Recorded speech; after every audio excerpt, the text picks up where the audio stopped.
Aquí. Muy bienvenidos todos nuestros seguidores del pasado que no pasa. Hoy vamos a desmantelar documentalmente, historiográficamente, esa ley inicua, esa ley sectaria, que es la ley de memoria histórica, ahora memoria democrática, que no es otra cosa que la institucionalización de la mentira histórica, utilizada, manipulada como ariete político para tapar la historia de crímenes, de asesinatos, de robos, de violaciones y de torturas de las izquierdas en España y de lanzar todo tipo de condenas morales, ya no solo históricas o políticas, sino morales, como un pecado eterno sobre el resto de la población que no comulga con su ideología. Así que, aunque muchos de estos temas ya los tratamos la temporada pasada, como les dije en la anterior entrega del pasado que no pasa, en la Sacristía de la Bandera, en mi espacio limitado, vamos a hacerlo de forma algo más extensa y sobre todo en relación con esta ley. Así que comenzaremos explicando estos acontecimientos del pasado y en entregas sucesivas terminaremos con el desarrollo, con la génesis y el desarrollo de cómo se ha llegado en España a promulgarse estas leyes totalitarias, estas leyes soviéticas, donde los políticos fijan qué es el pasado y qué no es el pasado, fue lo que sucedió en la historia y qué fue lo que no sucedió en la historia, quiénes son los buenos, quiénes son los malos, y qué es lo que debemos de pensar respecto al pasado, a la historia, que es lo que determine la izquierda, las izquierdas, mejor dicho. Bien, después evidentemente de España, como nación, como comunidad política, como pueblo, la gran víctima, sin duda alguna, y también unido a ella, por supuesto, de la Segunda República y de la guerra, fue la Iglesia Católica. La persecución religiosa se inició en España con la implantación de la Segunda República, con la llegada de la Segunda República, perdón. Esto es el primer punto que tienen que tener ustedes meridianamente claro. La persecución religiosa no se inicia el 18 de julio de 1936 cuando da comienzo la guerra. No. La persecución religiosa comienza desde el inicio de la llegada de la República. La República es proclamada el 14 de abril de 1931 y no había pasado todavía un mes desde su proclamación cuando el 10-11 de mayo de ese mismo año, 1931, comienzan a ser incendiados, se empieza por Madrid y se extiende a muchas localidades de España, tanto del sur como del norte, se empiezan a quemar iglesias, se empiezan a quemar conventos. Cuando la historiografía izquierdista habla de esto, lo dejan aquí y lo llaman la quema de conventos.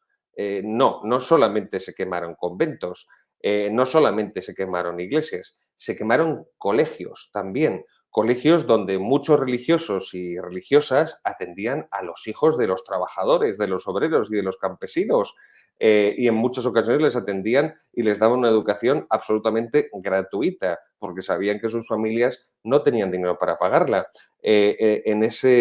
A partir de ese 10-11 de mayo, las izquierdas no solo queman conventos, no solamente queman iglesias, no solamente queman colegios, también queman bibliotecas, también queman archivos de siglos. Esto es lo que la historiografía izquierdista, socialista, comunista, separatista y también mucha de la historiografía de derechas que vive siempre pues como la iglesia actual, pues acomplejada ante el mundo y siempre a remolque del mundo y que no digan que soy un facha y que no digan que soy un retrógrado y un reaccionario y un antiguo y un desfasado y un tradicionalista y un no sé qué y un franquista, que es lo peor que me pueden decir. No, pues con tal de que no, pues tenemos que bailar al ritmo que nos marque la izquierda en lo político y también en lo historiográfico. Y como la historiografía hegemónica que se ha implantado desde hace ya muchas décadas en España es la de las izquierdas, pues repiten los mismos mantras también. La poca historiografía que puede no encuadrarse como izquierdista y que existe en la actualidad. Pues bien, esa quema de archivos centenarios, con una riqueza impresionante de documentos y de esa quema de bibliotecas, esa quema de colegios, también no muestra solamente un odio hacia la Iglesia católica, hacia la fe católica o un anticatolicismo, también muestra un odio a la cultura, un odio a la cultura, porque el bando del Frente Popular se presentó pues desde los años 30, siempre la Segunda República, y el Frente Popular se presentó como los defensores de la cultura.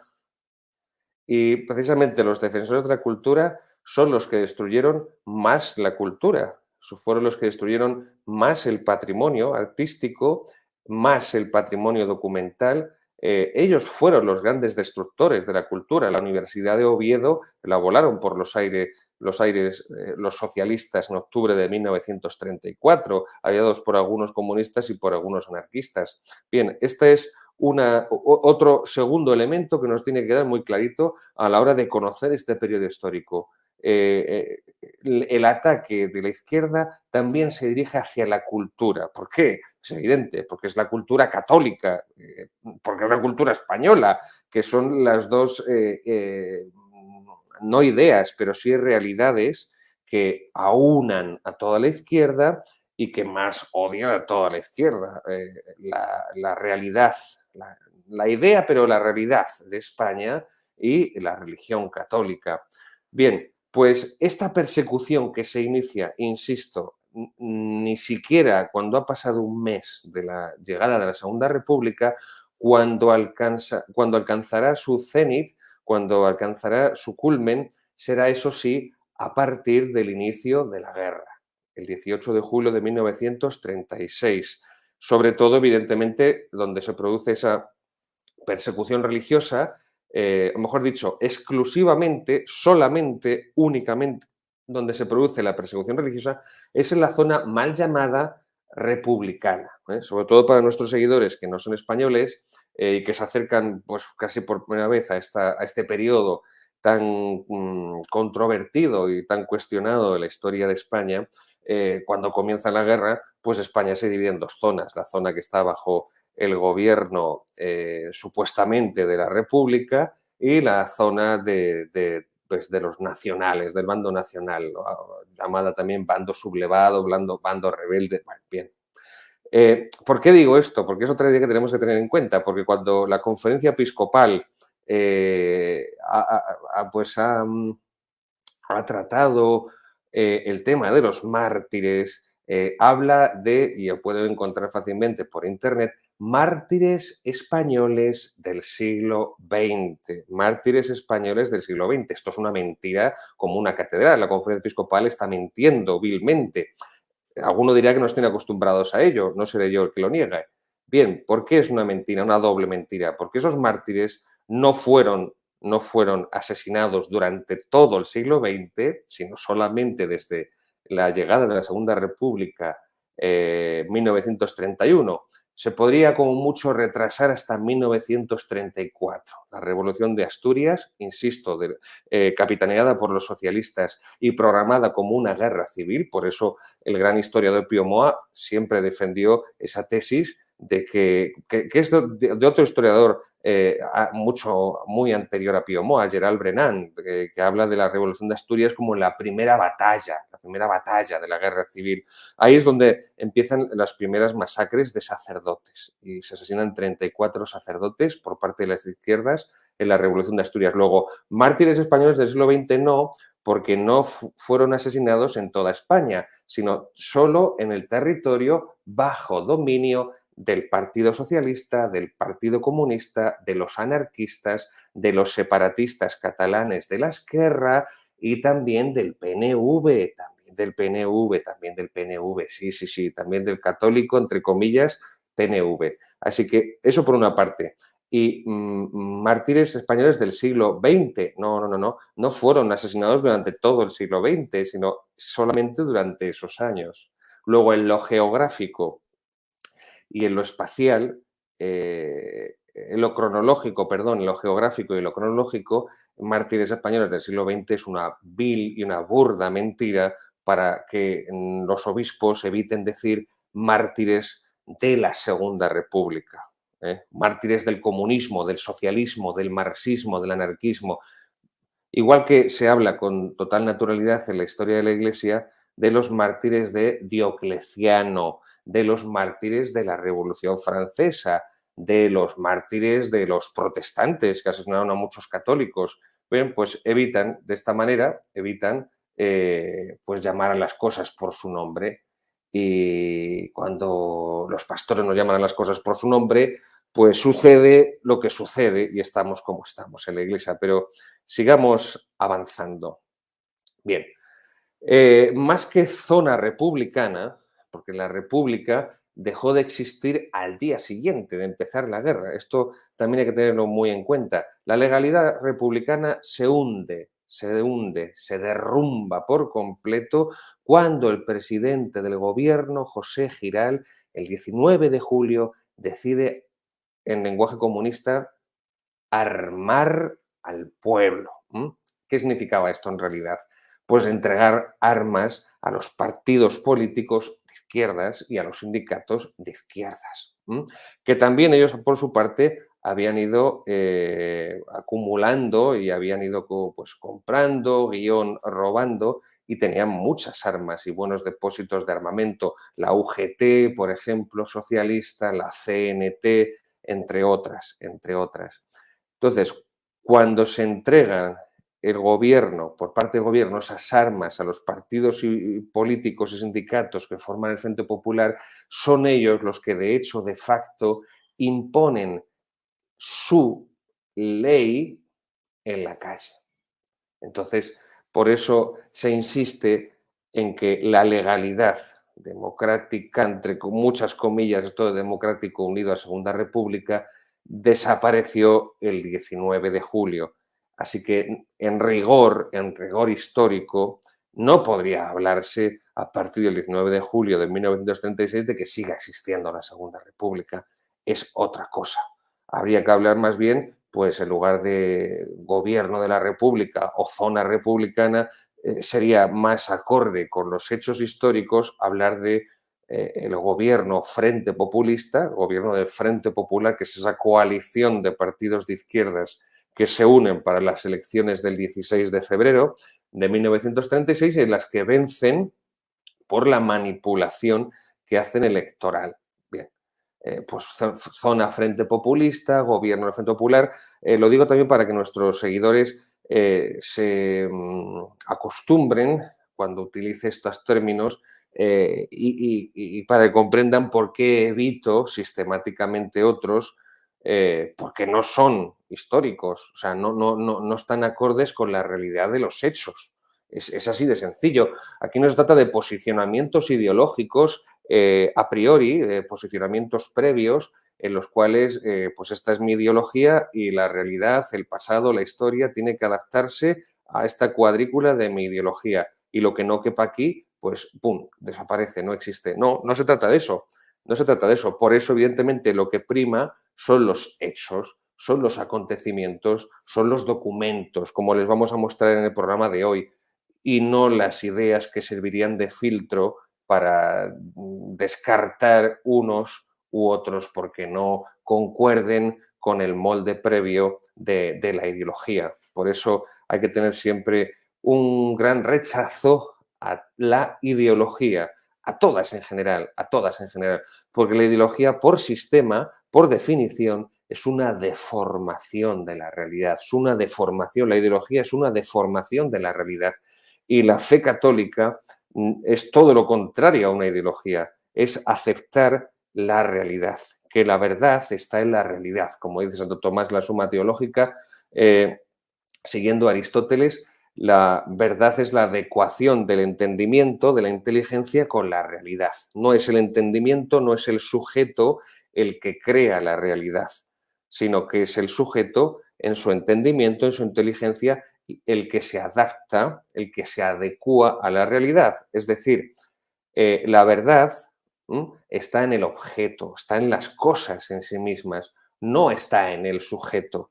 ¿Qué es lo que dice la ideología? Que la verdad donde está es en el sujeto, en lo que el sujeto fabrica en su mente, en lo que el sujeto cree, piensa, se le ocurre y se le pasa por su sesera, y que lo que hay fuera del sujeto, de su mente, pues eso no existe y será lo que decida el sujeto, lo que decida la mente del sujeto.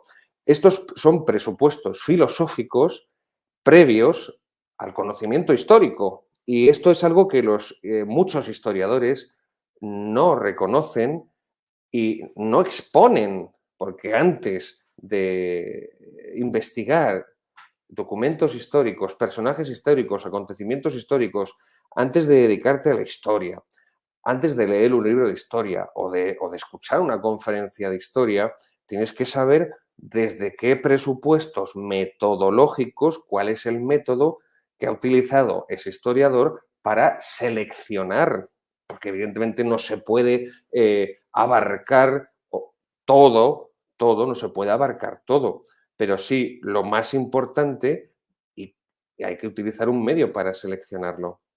Bien, pues la persecución religiosa, volvemos a ella. Les estaba diciendo que comienza con la implantación de la Segunda República, y cuando se dispara y cuando llega a su cumbre es con el inicio de la guerra el 18 de julio de 1936. Les he comentado que el origen remoto de la guerra se situaría en la Revolución Socialista de Asturias en octubre de 1934, programada como una guerra civil general, que solamente triunfó en Asturias y que, por cierto, causó 1.500 muertos, y que ya hablaremos más extensamente en otros programas, pero quien defendió la legalidad republicana, el que defendió la legalidad democrática, fue un señor llamado Francisco Franco, el general Francisco Franco, que le tocó dirigir desde Madrid a las tropas que tenían que luchar contra pues esos militantes izquierdistas que se habían levantado contra el gobierno de la Segunda República. Bien, ese sería el origen remoto. El origen próximo, evidentemente, de la guerra es el asesinato de José Calvo Sotelo. José Calvo Sotelo era el líder de la oposición del bloque nacional, monárquico, católico, conservador. José Calvo Sotelo había sido ministro en la dictadura de General Primo de Rivera, de Miguel Primo de Rivera, del padre de José Antonio. Había estado exiliado de España y pues fue asesinado el 13 de julio de 1936, y eso fue lo que disparó pues el alzamiento nacional, ¿Por qué? Aunque lo trataremos también en programas de forma más extensa. ¿Por qué? Porque el asesinato de Calvo Sotelo explica perfectamente hasta qué punto había llegado la descomposición del gobierno republicano. Porque José Calvo Sotelo, líder de la oposición, fue asesinado por un grupo de fuerzas de seguridad del Estado, por un grupo de agentes de orden público.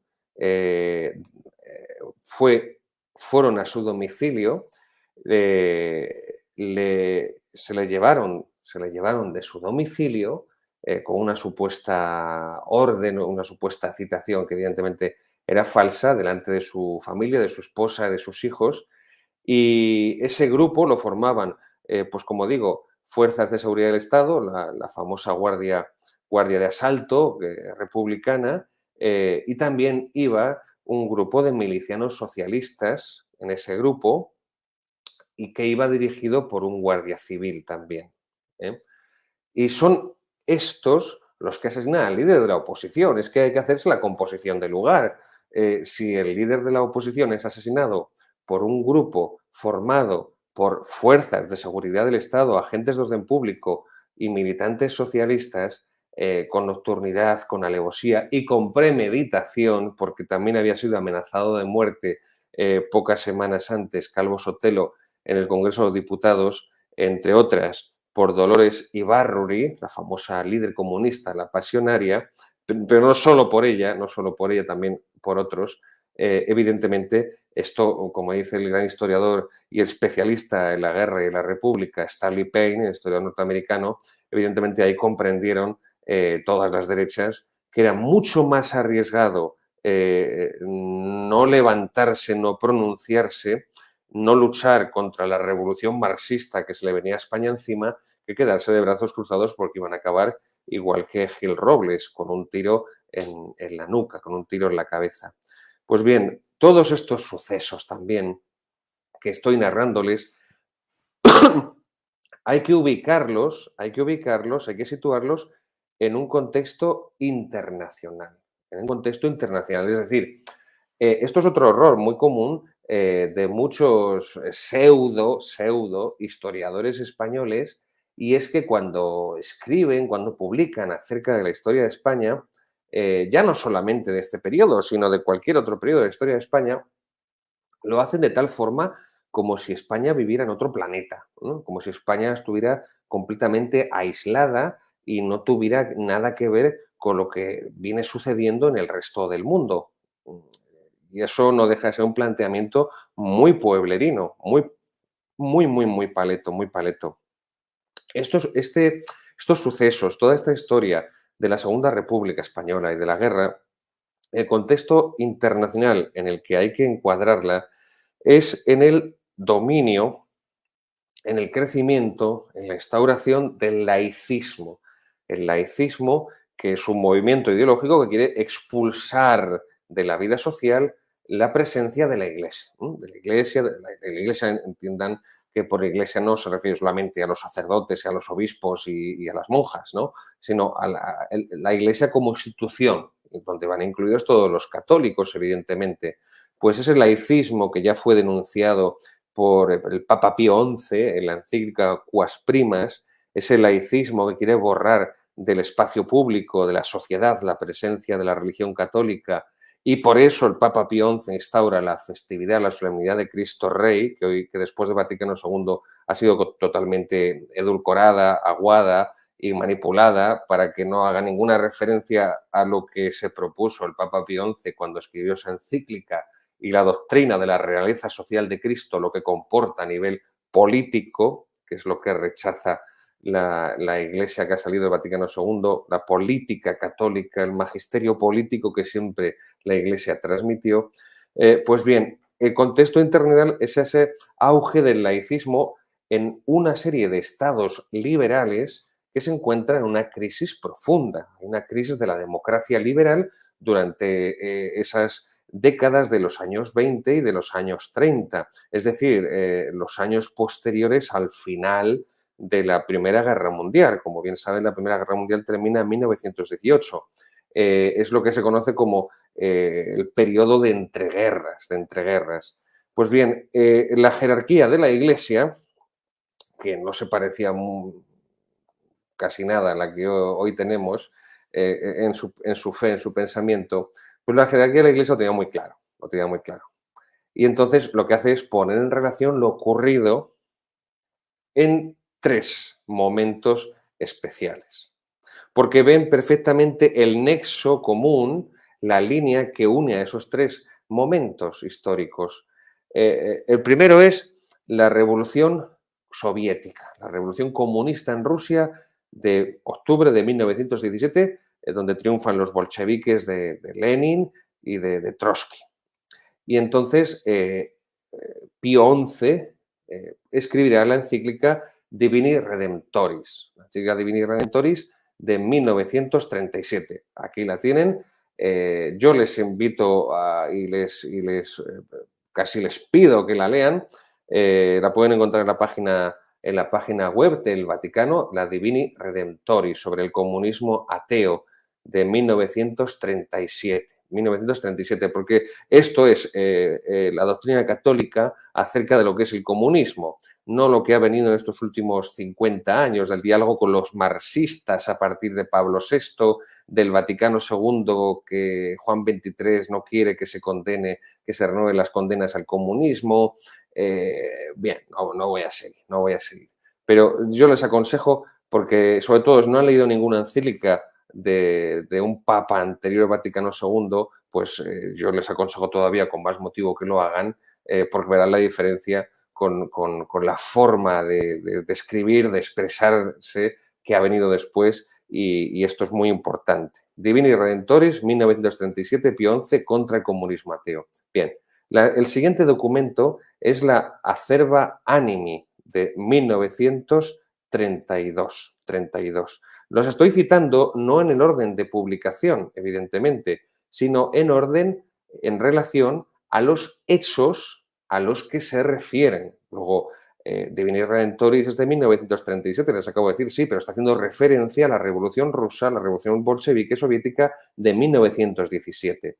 Acerba Animi está publicada en 1932, pero hace referencia a la guerra cristera, a la persecución de los cristeros, de los católicos en México de 1926 a 1929 por parte del gobierno masónico, el gobierno masónico mexicano, Plutarco Elías Calles y otros amiguetes que se le unieron.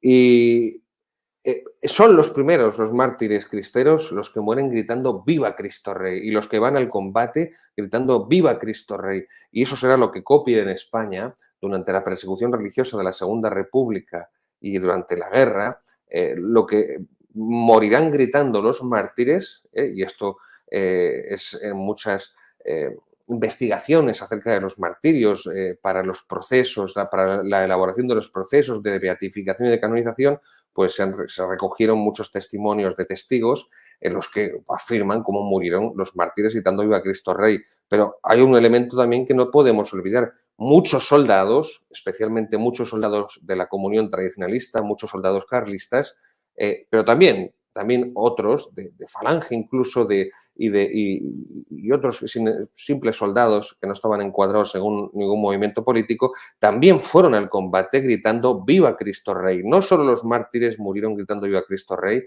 sino que también los soldados que peleaban y luchaban por la fe católica, por la España católica, contra el marxismo, contra el bolchevismo, fueron al combate gritando ¡Viva Cristo Rey!, como los antaño tercios españoles de la monarquía hispánica, del Imperio Español, iban a la batalla gritando Santiago y Cierra España, como los guerreros de la Reconquista acometían contra los moros gritando también Santiago y Cierra España. Bien, y el tercer documento de la jerarquía es la Dilectissima Nobis de 1933, donde hace referencia al Papa Pío XI a la persecución legislativa. Esto es muy importante. La persecución legislativa que está llevando a cabo la Segunda República, el gobierno de la Segunda República en España. Y el Papa Pío XI, es cierto que el Papa Pío XI tiene un carácter muy, no sé cómo definirlo, vamos a dejarlo en dictatorial, no me atrevo a decir tiránico, no me atrevo a decir tiránico, más cuando tenemos otros ejemplos contemporáneos que le ganan en totalitarismo en la sede de Pedro. Pero sí que diré que era muy dictador y tenía muy mal genio, pero sí es cierto que también era un hombre de una gran inteligencia, un hombre de una gran fe y también era un hombre de una gran valentía. Y esta Dilectissima Nobis, él tiene muy claro que, y no duda en afirmarlo, que ese odio que se está sembrando contra la religión católica, que esa persecución que se está sembrando y que se está llevando a cabo, de momento, en 1933, es solo legislativa, Pero ya les digo, al año siguiente con la Revolución de Asturias ya será una persecución cruenta cuando empiecen a asesinar sacerdotes. Pues bien, tiene muy claro el Papa, cito literalmente, son sectas subversivas las que están detrás, fomentando ese odio y esa persecución hacia la Iglesia. Y vuelvo a insistir que es el denominador de la izquierda, el que amalgama a toda la izquierda, porque la izquierda entre sí se odiaban, ¿eh? Se odiaban. Comunistas, socialistas, anarquistas, entre ellos se odiaban a muerte. También dedicaremos otro programa a explicar esto y cómo se mataron entre ellos mismos en la guerra y cómo también esa desunión entre ellos fue uno de los factores, uno de tantos, pero bastante decisivo este, que les llevó a perder la contienda. Pero a lo que iba aquí en este punto concreto es que el Papa no tiene la menor duda de que la masonería, esas sectas subversivas del orden religioso y social, son las que están detrás sembrando este veneno y esta cizaña y esta propaganda, este odio hacia todo lo católico.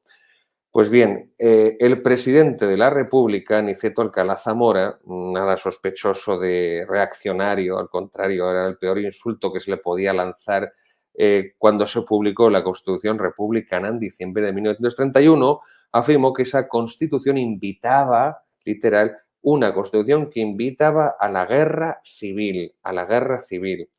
Luego, está claro que la persecución contra la religión católica llegó desde los inicios de la Segunda República, no llegó con el inicio de la guerra, 5 años después, y que primero comienza con una persecución legal. Y para terminar este primer apartado de elementos que tenemos que tener muy claros, les recuerdo, diciembre de 1931 se proclama esta Constitución republicana que es totalmente anticatólica. Enero, o sea, al mes siguiente, enero 1932, se expulsa a los jesuitas por supuesto, el Estado republicano se apropia, esto me recuerda aquello de Chávez de expropiese, pues sí, Chávez que también es tan querido, ¿no? Y Evo Morales por el Papa Francisco y que tan a gusto se encuentra en su compañía y que comulga con su ideología, pues acuérdense de aquel expropiese. Bueno, pues todos los bienes de los jesuitas se apropia de ellos el Estado republicano. Y no hay que olvidar también que durante ese año, en 1931, el gobierno republicano expulsó al obispo de Vitoria, a Mateo Mújica, y también que expulsó al cardenal primado de España, el cardenal arzobispo de Toledo, Pedro Segura, acusándole de ataques a la República. Lo único que había hecho Segura era simplemente una carta pastoral, agradecer a Alfonso XIII y agradecer a la monarquía, a la dinastía borbónica, lo que habían hecho por la religión católica. Bueno, esto sería muy discutible también. La figura de Cardenal Segura es muy discutible en muchos aspectos, es un hombre poliédrico del que se podría decir mucho, pero por eso recuerden lo que les he dicho hace unos minutos, de que el historiador se ve obligado a seleccionar materiales, porque evidentemente no se puede investigar todo a la vez, no se puede conocer todo lo que dice cada personaje, todo lo que ocurre en cada acontecimiento.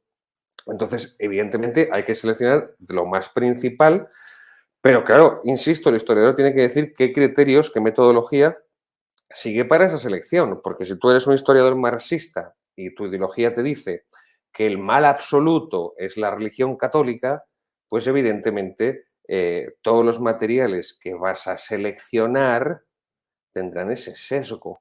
Y si tú en tu ideología marxista, socialista, comunista, anarquista, separatista, piensas que todos los que no defienden esos postulados son el mal absoluto, pues vas a hacer una metodología totalmente sesgada.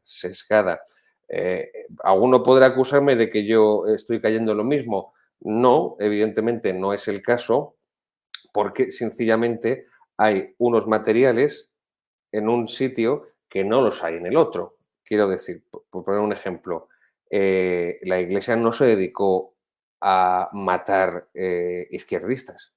La Iglesia no se dedicó a quemar centros políticos sindicales de la izquierda. La Iglesia no agredió verbalmente, no ya físicamente, verbalmente al gobierno republicano, no proclamó una suerte de mm, llamamiento general a la sublevación contra el gobierno de la República, todo lo contrario, acató el gobierno republicano desde el principio de forma que me atrevo ya a calificar de ejemplar y de modélica, incluso demasiado ejemplar y demasiado modélica. Pero bien, a eso es a lo que me refiero. No hay equivalentes, no hay equivalentes. Pero sigamos avanzando. Otro punto muy interesante y que hay que retener es, y que ha sido también evidentemente falseado por la historiografía de las izquierdas, el levantamiento, el alzamiento nacional, eh, aproximadamente está formado, divide al ejército y lo parte por la mitad. Es decir, uno de las mentiras que ha lanzado las izquierdas y que está evidentemente en eh, esta bochornosa y soviética ley de memoria democrática es que es el ejército en bloque el que se levanta contra el pueblo. Y entonces la guerra de 1936 vendría a ser una guerra entre el pueblo y el ejército, ¿no? Por el ejército por un lado y el pueblo por otro. Los militares fascistas y el pueblo sediento de democracia, sediento de libertad. Bien, es un completo disparate, es una completa mentira. Es más, la sublevación, el alzamiento que los militares habían, sobre todo el general Mola, también, aunque en menor medida Sanjurjo, pero el alzamiento, la sublevación militar que habían programado, fracasó. Así que, claro, fracasó. Fue un completo fracaso, especialmente porque no triunfa en las dos ciudades principales de España, que son Madrid, donde fracasa el general Fanjul, y le asesinan, evidentemente, y Barcelona, el general Godet, que corre la misma suerte. Además, prácticamente la totalidad de la Marina de guerra y de la aviación militar queda en manos del gobierno de Azaña, del presidente del gobierno, que es Azaña en esos momentos, del gobierno republicano. Lo que entonces ocurre es que son miles y miles y miles de españoles civiles los que apoyan a los militares sublevados. Y entonces es lo que pasa a denominarse movimiento nacional. Alzamiento, que es muy curioso, y esto seguramente no lo sabrán muchos de nuestros seguidores, la lucha de los españoles contra los invasores franceses, con la invasión francesa, la que se designa habitualmente como guerra de independencia, pero que en la época se la llamó la francesada, pues en 1808 ese movimiento de los españoles rechazando a los invasores napoleónicos franceses se conoció como, las crónicas así lo registran, alzamiento nacional. Alzamiento nacional. Y por eso también los militares y los militares sublevados y los civiles por cientos, por miles que les apoyan en todos los lugares de España, pues también denominan así a lo que se inició entonces, alzamiento nacional, movimiento nacional, que es lo que registrará la carta colectiva de los obispos españoles que dirigirán a todo el episcopado mundial, a todos los obispos del mundo, el 1 de julio, el 1 de julio de 1937. Y lo llaman alzamiento cívico-militar. Repito, alzamiento cívico-militar. Insisto, alzamiento cívico y militar. ¿Por qué? Esto es muy importante, porque esto desmonta otra gran mentira de la historiografía izquierdista de que fue eso, el ejército el que conspiró contra el pueblo, que quería ser libre y quería democracia. No, no, no, no.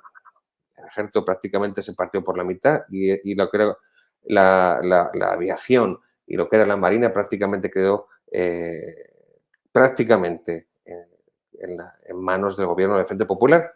Pues bien, durante los 3 años de guerra, durante los 3 años que duró la guerra, en la zona sometida al Frente Popular, el culto católico desapareció. El culto católico no existió, no existió, no existió. Es un dato muy importante. Si decían, si afirmaban pomposamente, con ditirambos, que eran un gobierno legítimo y que eran un gobierno democrático y un gobierno que suspiraba por la libertad, pues lo que es la libertad religiosa no existía, no existía. Punto primero, no existe el culto católico, no existe el culto católico, y al sacerdote y a los fieles que descubrieran celebrando alguna misa clandestina, pues simplemente le fusilaban. Previa tortura en muchos casos, previa tortura en muchos casos. 2. Se asesinó a sacerdotes impunemente, religiosos, religiosas. Estamos hablando de 7.000, cifras redondas, a la alza, 6.853, bueno, 7.000 sacerdotes, religiosos, aproximadamente unas 300, 296 para ser exactos, religiosas. No eran personas que estuvieran afiliadas a ningún político, para partido político, perdón, no eran personas que hubieran tomado las armas para acciones de guerra, de represión, no, se les aniquiló de manera impune y por los partidos del Frente Popular que lo formaban, por los sindicatos del Frente Popular, con la venia del gobierno del Frente Popular. No fueron descontrolados que actuaron al margen del gobierno institucional. No, no, no, no, no. Desde el mismo gobierno se promovió, no solamente se toleró o se permitió, no, no, se promovió esta cacería de católicos y esta persecución cruenta y destrucción de la religión católica. Bien, y por último, primero, se prohíbe el culto en la zona del Frente Popular. No existe durante los 3 años de guerra. Segundo, se asesinan a los sacerdotes, a las religiosas.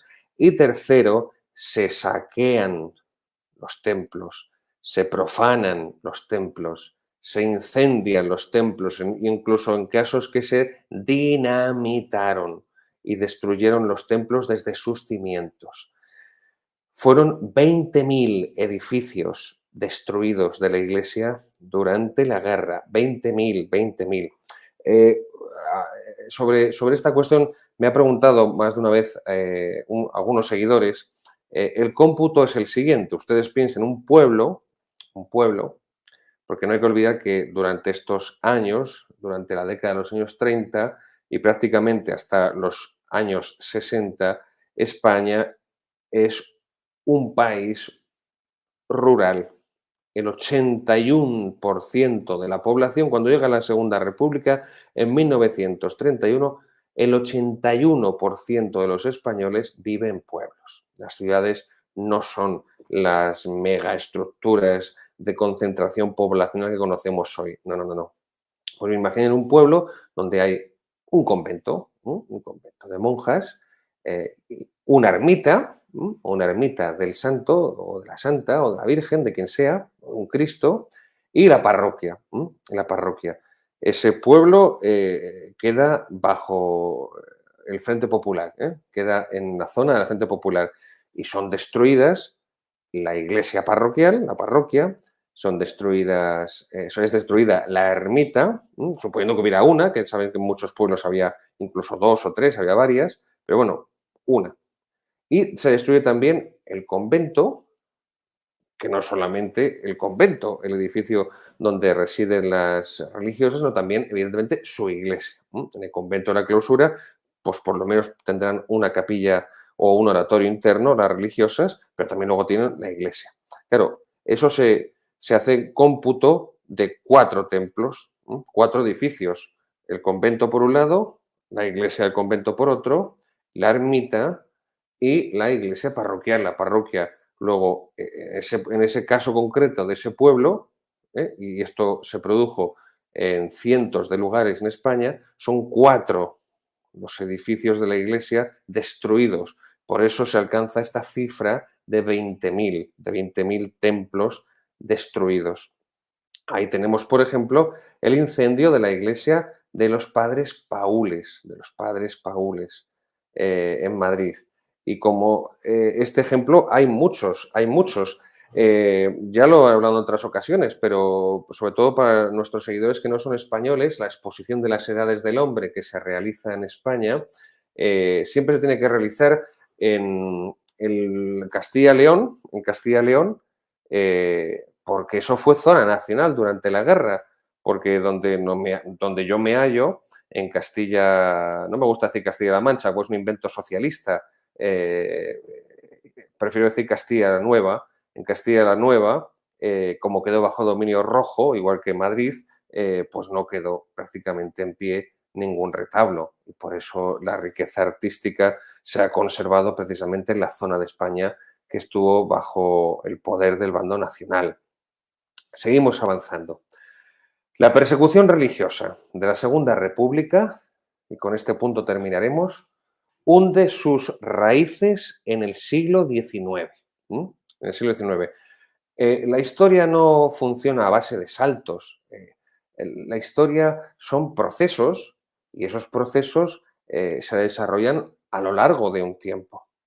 En el siglo XIX se produce una eclosión de muchas cosas que venían del siglo XVIII. Por ejemplo, en el terreno de las ideas, en el terreno de las ideas. Y así ha ocurrido siempre en la historia. Pues bien, esta persecución religiosa en España, que se lleva a cabo en la Segunda República, hunde sus raíces ideológicas e históricas en el siglo XIX y está alimentada especialmente en dos fuentes. Primero, en el liberalismo. En 1833 comienza la Primera Guerra Carlista contra el liberalismo y en 1834 se produce la primera matanza de frailes en Madrid, sobre todo dominicos y franciscanos, la llaman así. La primera matanza es en 1834, casi, bueno, sí, sin casi, un siglo justo anterior a la Revolución de Asturias. Y en 1836, bajo el gobierno liberal, con el ministro Mendizábal, que era un masón, al servicio de la pérfida Albión, es decir, de los herejes ingleses, lleva a cabo la desamortización que es, como siempre me gusta recordar, la definición del gran Marcelino Menéndez Pelayo en la historia de los ortodoxos españoles, que define la desamortización como el gran latrocinio, el gran robo que produjo el gobierno liberal para comprar conciencias y voluntades para su causa, para comprar conciencias y voluntades y además debilitar a la Iglesia. Esto también dará para otro programa, pero simplemente quédense con este dato. El origen de la persecución religiosa, del odio, del anticatolicismo, del odio hacia la Iglesia, hacia la religión católica, que vemos en la Segunda República y que veremos durante la guerra de 1936, tiene en el siglo XIX sus dos raíces y una es esta, el liberalismo, y la otra será el ateísmo que están sembrando la propaganda marxista. La propaganda marxista que los movimientos marxistas, como movimientos totalitarios, como movimientos mesiánicos, como religiones sustitutorias, secularizadas, porque eso es la ideología, una especie de religión secularizada, sin fe, sin Dios, pero que tiene otros dioses, otros dogmas, otros santos, otros herejes, otros ritos, otra liturgia. Bien, pero no deja de ser, pues, un remedo de religión horizontalista y secularizada. Y esto es lo que ocurre en el siglo XIX, sobre todo a partir del último tercio del siglo XIX, cuando comienzan a llegar a España las ideas marxistas y la propaganda marxista. El marxismo en sus tres vertientes. Primero, el comunismo libertario, es decir, el comunismo anarquista, es decir, el comunismo anti-Estado, anti-estatal, una rama. Otra rama del marxismo, la segunda, es el comunismo estatalista, el comunismo que sí quiere todo el poder en el Estado, todo el poder en el Estado. Y ahí tenemos, pues, ese marxismo socialista, y ese otro marxismo bolchevique, el marxismo real, ¿no? El comunismo real, el marxismo científico, el socialismo científico, ¿no? Así es como lo define Lenin, el socialismo real tendría el comunismo bolchevique, que está representado en España por el Partido Comunista. El Partido Comunista, evidentemente, que no era más que un satélite de Stalin, que estaba bajo las órdenes de Stalin, mientras que el socialismo marxista, que había colaborado con la dictadura del general Miguel Primo de Rivera, que en esa época era un partido socialdemócrata, más o menos, que aceptaba la democracia, se supone, al menos externamente, las reglas del juego democrático parlamentario. Hago estas referencias democráticas como ahora todo lo que sea democrático es maravilloso y como esta gente de las izquierdas siempre han llevado como timbre de gloria que ellos son los más democráticos, pues evidentemente hay que primero demostrar una de sus grandes mentiras e hipocresías, que es que no eran democráticos, porque ya llegaremos a comprender que la guerra en España, la guerra de 1936, no fue una guerra entre fascismo y democracia, como dice la historiografía izquierdista. No había democracia. Las izquierdas eran antidemocráticas y, si me apuran, mucho más antidemocráticas y infinitamente más totalitarias que las derechas. Pero bien, pues el marxismo estatalista, el marxismo socialista, era el del Partido Socialista. El Partido Socialista que estaba presidido por Francisco Largo Caballero y que desde agosto de 1933, en la Escuela de Verano de Torrelodones, había optado por la bolchevización del partido, había optado por la comunistización del partido. Vamos, para que nos comprenda cualquiera de nuestros seguidores, que era mucho más comunista el PSOE, el Partido Socialista, que el mismo Partido Comunista.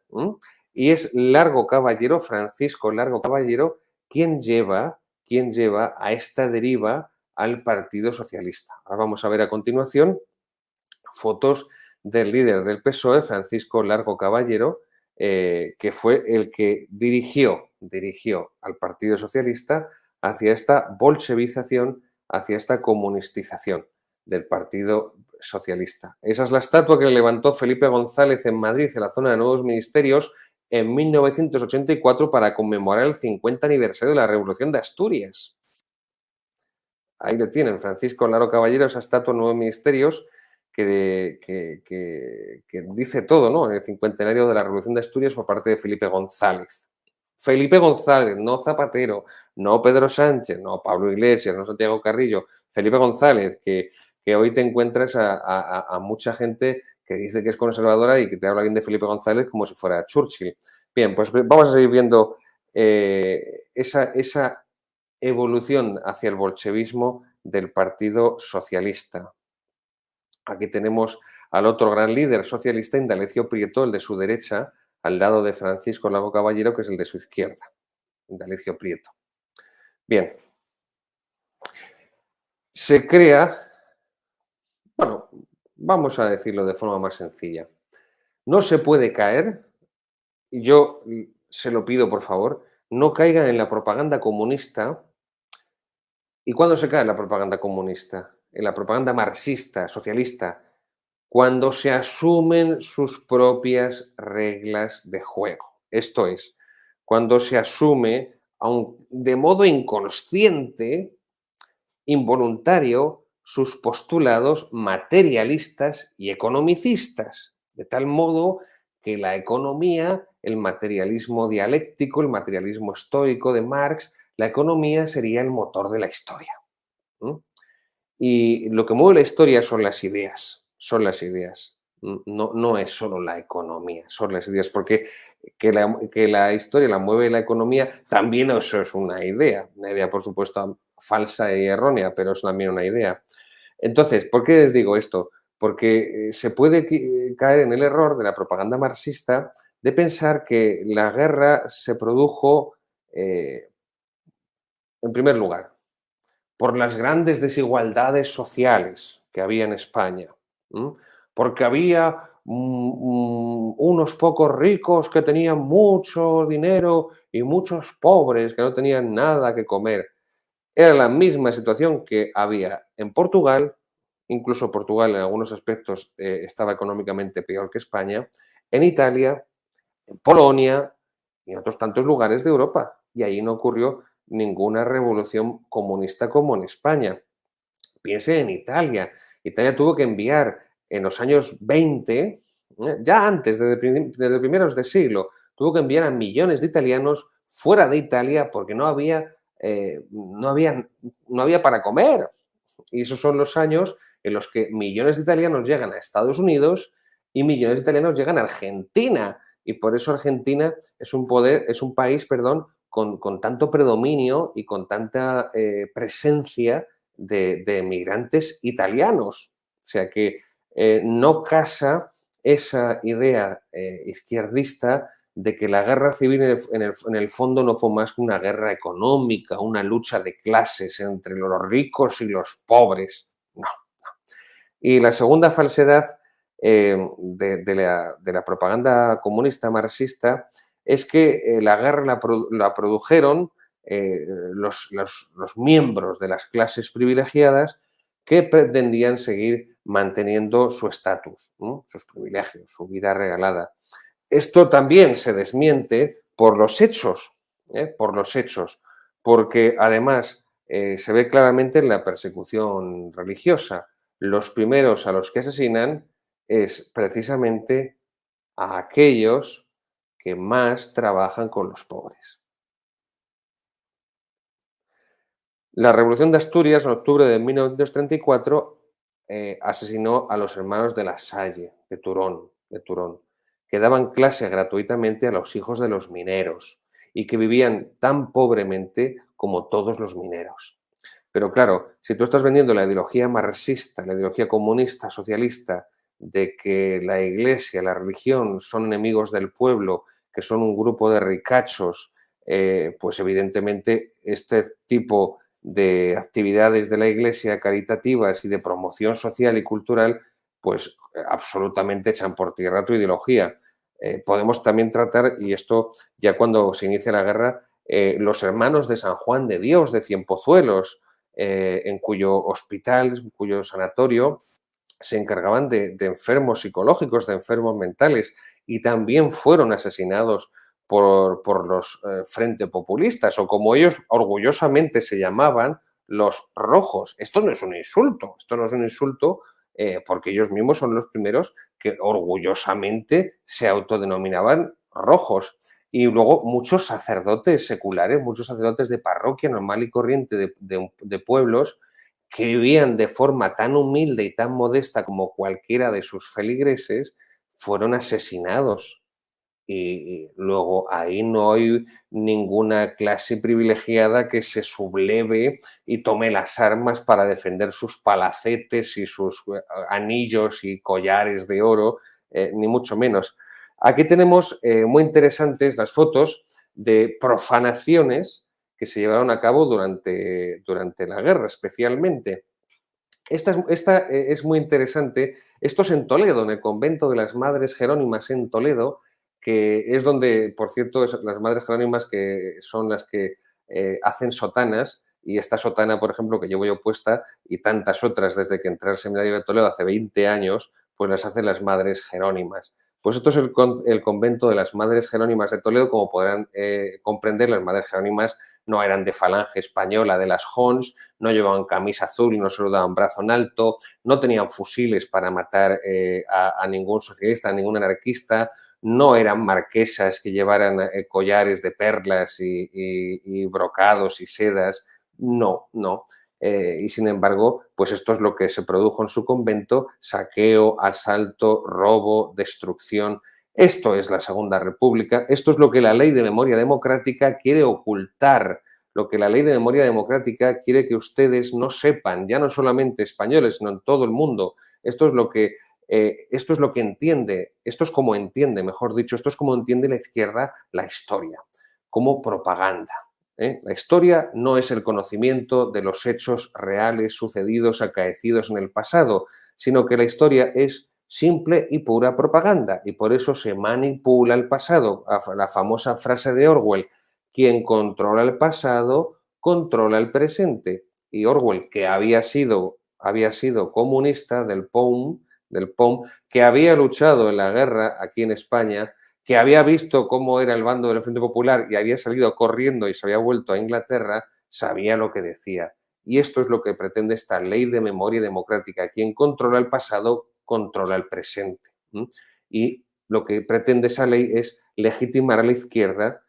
Aquí tenemos estos del convento de las Sales, del monasterio de las Salesas de Barcelona. Lo que se ve, evidentemente, es que, desde luego, aquí hay una patología, aquí es evidente que hay una enfermedad mental muy grave, porque esto de desenterrar cadáveres, como ha hecho la izquierda con el más reciente, el general Queipo de Llano, pero ya se hizo con el general, con el caudillo Francisco Franco, y todos los obispos callaron cobarde y vilmente. Eso fue un comportamiento inmoral, y Dios les pedirá cuentas y les juzgará por ello, porque les salvó del exterminio caudillo Franco la Iglesia Católica, y así es como se lo han pagado los obispos, así es como se lo han pagado, y Dios no dejará eso sin castigo, les advierto, les advierto. Pues bien, pues se ve que la izquierda, esto de desenterrar cadáveres, pues siempre le ha encantado. Y esto de disfrazarse de cura, como vemos en tantas fotos, y de profanar lo más sagrado, los ornamentos para el culto, para la divina liturgia, para el culto a nuestro Señor Jesucristo, pues siempre les ha encantado, ¿no? Y esto es lo que vienen haciendo, esto es lo que vienen haciendo y lo que continúan haciendo si no les frenamos. Y lo primero para frenarles es conocer la verdad de los hechos, la verdad histórica.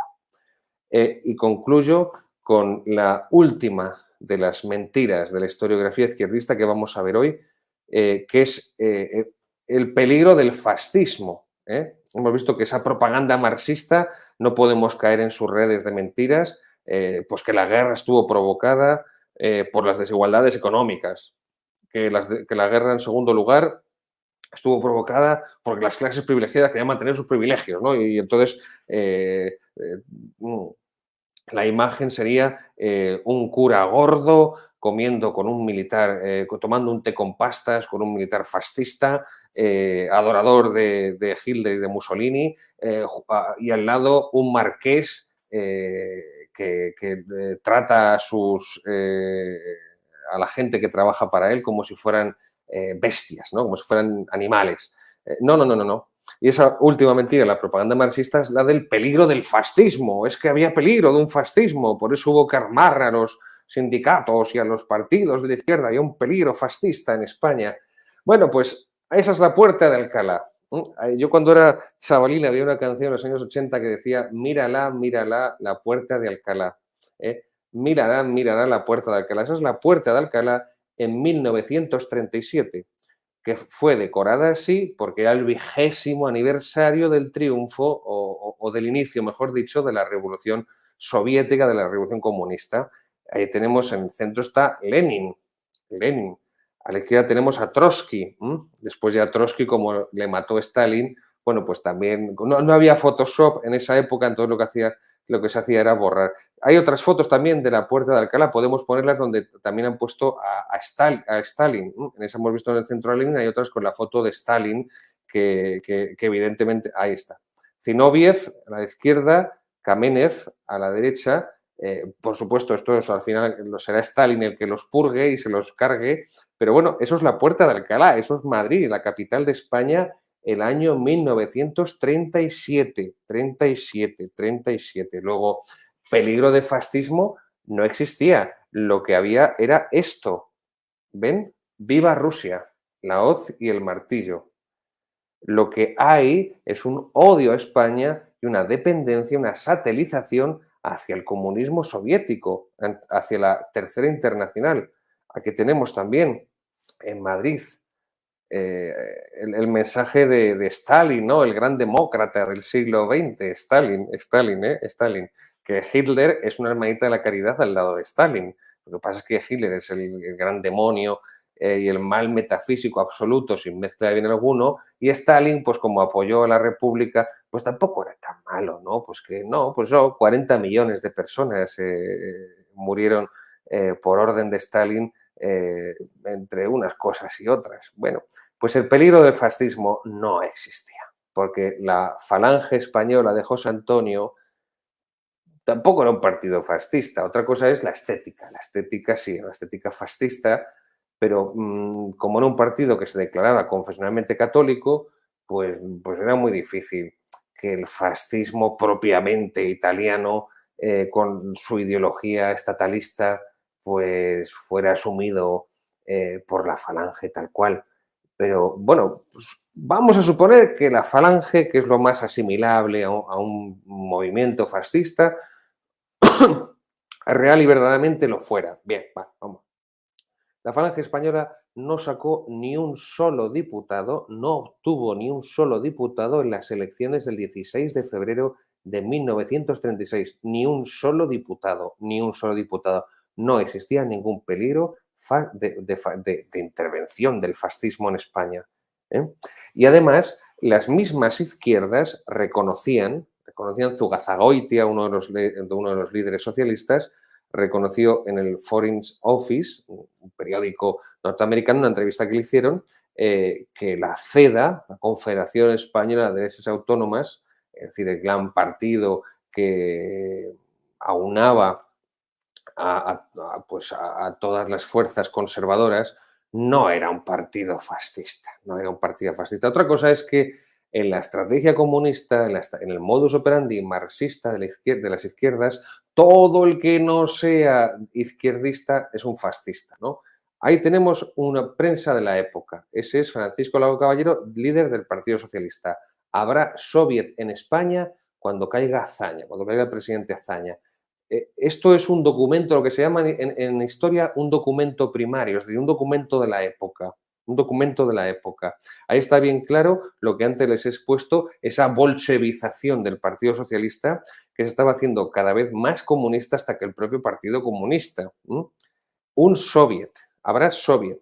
Ahí tenemos el Largo Caballero. No debemos cejar hasta que en las torres y edificios oficiales ondee la bandera roja de la revolución. Esas son declaraciones en el periódico del PSOE, en el socialista, en el periódico del PSOE. No es el periódico de la Falange, no es el periódico El Debate, que era el periódico de la derecha, el periódico del episcopado, de la Acción Católica Propagandista, Nacional, Acción Católica Nacional, que luego lo quitaron, no de Nacional de Propagandistas. No. Es su propia prensa la que está llamando hacia la revolución soviética, marxista, comunista. Tenemos también otras declaraciones. Aquí está, Lago Caballero. Tenemos que recorrer un periodo de transición hasta el socialismo integral. Y ese periodo es la dictadura del proletariado. Evidentemente ahí no se habla de democracia, sino de todo lo contrario. La dictadura del proletariado, como enseña la estricta dogmática marxista. Podemos seguir viendo más documentos primarios de la época. Sigue diciendo Lago Caballero. Insisto, ese es su periódico, fuente primaria de la época. Es trascendental es el momento que el Partido Socialista y la clase obrera tienen que prepararse seriamente para la lucha. Se está refiriendo, evidentemente, a la lucha armada. La lucha armada. Septiembre, 24 de septiembre tienen la fecha de 1933. Lo que estaban haciendo era preparar la Revolución de Asturias, de octubre del 34, del año siguiente, que fue planeada, insisto, por el Partido Socialista como una guerra civil. Bien. El gobierno de Relux, el socialismo tendrá que acudir a la violencia máxima para desplazar al capitalismo. El gobierno de Relux es un puente que tiende a la reacción fascistizante. Relux era un republicano de centro-izquierda. Era un republicano de centro-izquierda. No era ningún carlista, ni nada por el estilo. Bien. Por otra parte, ahí tenemos más declaraciones de Lago Caballero. Quiero decirles a las derechas, eso es un mitin en Alicante, que si triunfan tendremos que ir a la guerra civil declarada. Ahí no hay democracia. Es un mitin para las elecciones del 16 de febrero de 1936. La democracia es incompatible con el socialista. Otro mitin en Madrid en esas elecciones del 16 de febrero de 1936. La transformación total del país no se puede hacer echando papeletas en las urnas. En el mismo mitin en Madrid, el 10 de febrero de 1936. Y esto es lo que la Ley de Memoria Democrática dice que son los demócratas, los luchadores de la democracia, los defensores de la libertad. No creemos en la democracia, dice Largo Caballero, como valor absoluto, tampoco creemos en la libertad. Es aquella frase famosa de Lenin de libertad para qué, libertad para qué. Bien, pues no seré yo ni mucho menos un defensor ni un apóstol de la democracia, pero lo que no podemos consentir es que nos vendan que esta gente son los defensores de la libertad y de la democracia cuando el comunismo, el socialismo, en general el marxismo, han sido los movimientos más liberticidas y los regímenes más liberticidas de la historia. Por otra parte, el Partido Comunista, que es una escisión del PSOE, igual que, y esto es muy interesante, la ETA, la banda terrorista ETA, fue una escisión del PNV, del Partido Nacionalista Vasco. Bien, pues el Partido Comunista de España, el PC, fue una escisión del Partido Socialista en los años 20. Y el Partido Comunista, prácticamente hasta el inicio de la guerra, y al igual que la Falange de José Antonio, no era más que un partido insignificante. Y fue el Partido Socialista quien en ese proceso de bolchevización del que les hablaba, capitaneado por Francisco Lago Caballero, que empezó a ser aclamado como el Lenin español. Esto no se lo decían las derechas, esto eran sus propios seguidores, sus propios militantes, sus propios correligionarios, los que le apodaron así, el Lenin español. Y fue el PSOE, el partido hegemónico, el partido más fuerte de las izquierdas, con Lago Caballero a la cabeza e Indalecio Prieto, los que hicieron fracasar a la República y llevarla a la guerra. El culpable de la guerra civil principal es el Partido Socialista, más que los comunistas y más que los anarquistas. Fue el Partido Socialista que por eso hacen esta ley, entonces de memoria histórica, ahora de memoria democrática, para ocultar su pasado, que es un pasado golpista, es un pasado terrorista, porque el Partido Socialista se convirtió en un partido terrorista, un partido que tiene a sus espaldas muchos crímenes, muchos robos, muchas violaciones, muchas mentiras y muchos, muchos muertos. Pues bien, para que no vean que les estoy lanzando una arenga, por eso les pido también que vayan a los documentos de la época. Y aquí tenemos dos principales. Primero, los diarios de Niceto Alcalá Zamora, que fue el presidente de la Segunda República, Niceto Alcalá Zamora. Vamos a empezar por el primero, que es el del ministro Alfonso XIII. Ministro de Alfonso XIII, son 3 tomos. Aquí está, Memorias de un ministro de Alfonso XIII. Son 3 tomos, están publicados por la editorial La Esfera de los Libros. Para nuestros seguidores que no son españoles, que no viven en España, se pueden comprar en versión Kindle, y no les sale tan cara como si tuvieran que enviarles desde España un libro de papel. Y son las memorias de Niceto Alcalá Zamora, insisto, que fue el presidente de la Segunda República, donde deja muy claro todo lo que hoy yo les acabo de contar y de resumir, lo mejor que me ha dado a entender Dios.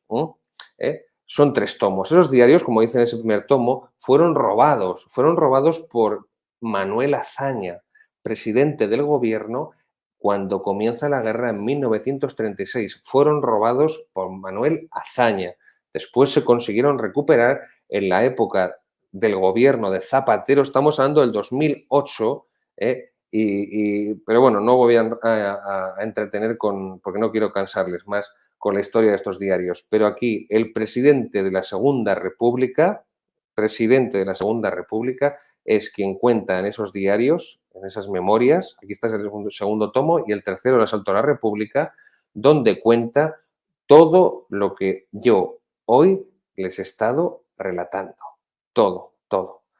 Y por último, otro libro de ninguna sospechosa de reaccionaria es Clara Campoamor, La Revolución Española vista por una republicana, editorial La Espuela de Plata. La edición del libro es francamente estupenda.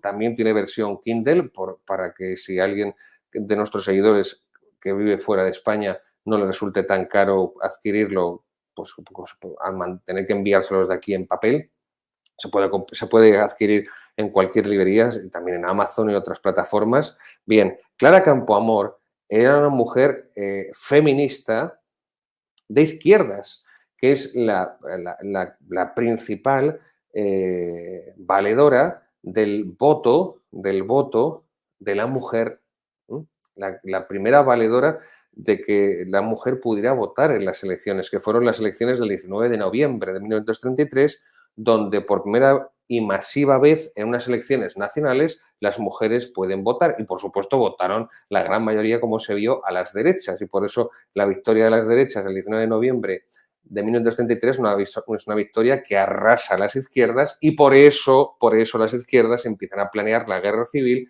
y el golpe de la Revolución de Asturias de 1934, porque no aceptan la legalidad, no aceptan el veredicto de las urnas en ese 19 de noviembre de 1933. Y Clara Campoamor lo explica de una manera perfecta: la Revolución Española vista por una republicana, no por una falangista, no por una carlista, una margarita, no por una miembro de la Legión de María o de la Acción Católica o de la Hermandad del Cristo de Limpias. No, no. Una republicana agnóstica de izquierdas y liberal. Y cuenta exactamente cómo la Segunda República acabó en una revolución marxista. Una revolución marxista.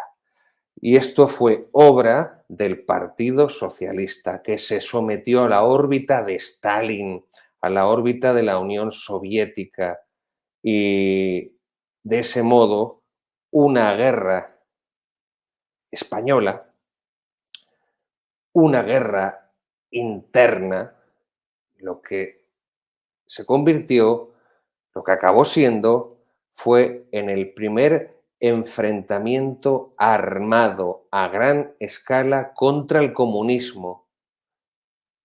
El primer enfrentamiento armado a gran escala contra el comunismo fue la Guerra de España de 1936 y fue el único lugar donde el comunismo fue derrotado militarmente. Eso nunca se lo van a perdonar a Francisco Franco. Derrotó militarmente al comunismo, pero también moralmente. Ahí tenemos el fusilamiento del Corazón de Jesús. Pues, si podemos ver otra vez la imagen del Corazón de Jesús fusilada, a la orden de una miliciana. Eso es en agosto, el primer viernes de agosto. No fue casualidad, sabían perfectamente las fechas religiosas que tenían que elegir para que las profanaciones todavía fueran más notables, ¿no? Más notorias. Pues ahí fue fusilado en la imagen del Corazón de Jesús, que se encuentra en el centro geográfico de España, por milicianos izquierdistas. Milicianos izquierdistas. Fue destruido, fue dinamitado. Por eso la guerra fue una cruzada, porque fue una guerra en defensa de la religión, porque en el bando del Frente Popular todo lo que les unía y todo lo que amalgamaba ese bando era el odio hacia la religión católica, mientras que en el bando nacional lo que les unía a gentes tan diversas como carlistas o falangistas o monárquicos alfonsinos o conservadores de la CEA o meapilas de cualquier capillita, era precisamente la fe católica, la defensa de la fe católica. Ese es el estado actual del monumento, que, por cierto, fue reconstruido por el general Francisco Franco, como esa placa nos lo recuerda. Todavía no lo han quitado. Es una propiedad privada, el Obispado de Getafe. No me extrañaría que la quitaran el día de mañana, a poquito que les pinchen un poco. Pero ese fue precisamente el monumento que en junio de 1965 el jefe del Estado, Francisco Franco Bamón, renovó la consagración de España, Corazón de Jesús, que había realizado Alfonso XIII en mayo de 1919 como jefe del Estado, cuando reconstruye ese monumento. Por hoy creo que ya he podido tenerles suficientemente entretenidos. Les dejo con estas últimas imágenes del Corazón de Jesús, destruido y reconstruido, y también les dejo con una cita de un historiador inglés, y que no es nada sospechoso de nacional catolicismo. Muchas gracias por su paciencia, espero que hayan podido aprender algo y que Dios les bendiga. ¡Viva Cristo Rey!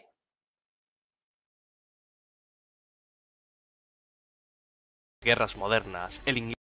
Como afirma el más prestigioso historiador de las guerras modernas, el inglés Anthony Pivar, hoy estos canallas frente populistas desentierran a Franco, y ustedes se callan. Mañana aceptan oleadas de inmigrantes que arruinarán su vida, su cultura y su modo de vida, y ustedes se callan. El otro día pactan con separatistas y terroristas la ruptura de España, y ustedes se callan. El siguiente día habrán aniquilado política y económicamente España, destruyendo sus vidas y su futuro, así como las vidas y el futuro de sus hijos, y entonces ya será demasiado tarde.